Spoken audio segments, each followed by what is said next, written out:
I never thought the day would come when my wife would look me in the eye and say, "I can't stand you anymore." We had been married for over a decade, and while no marriage is perfect, I genuinely believed we were strong enough to overcome any disagreement. But that night, her words hit me like a thunderbolt, leaving me numb.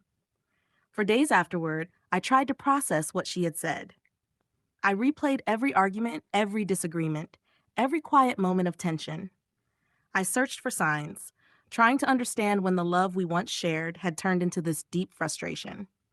But no matter how much I thought about it, her words remained clear. She wanted distance, and she could no longer tolerate being with me. I knew staying would only make things worse, so I made the difficult decision to leave.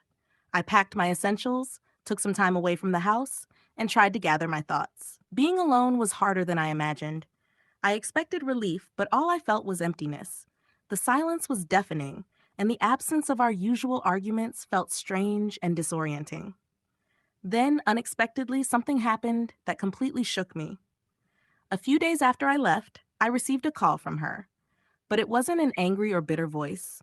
It was trembling, uncertain, and full of emotion I hadn't heard in years. She admitted that she had been bottling up her feelings, letting frustrations pile up until she couldn't control them anymore. But in my absence, she had begun to reflect on her words and actions. She realized that while she had been honest in expressing her frustration, the way she had done it and the suddenness of it had caused more harm than she intended. We met in a neutral place, both hesitant but willing to talk. She explained that the distance gave her perspective.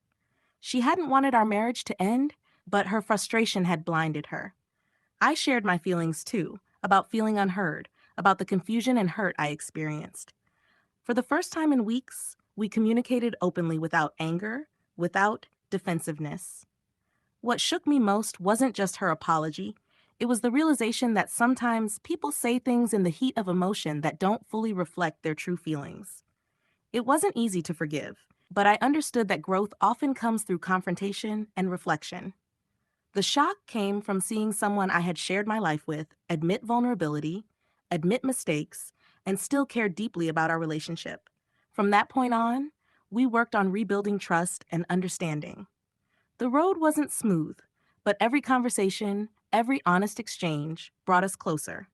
We learned that communication isn't just about speaking, it's about listening and truly trying to understand the other person's perspective. Leaving temporarily gave both of us the space to reflect, to recognize our faults, and to appreciate the love we had almost taken for granted. That shocking moment, the moment she reached out after I left, became the turning point. It reminded me that even when a relationship seems fractured, there is still hope if both people are willing to face the truth and work together.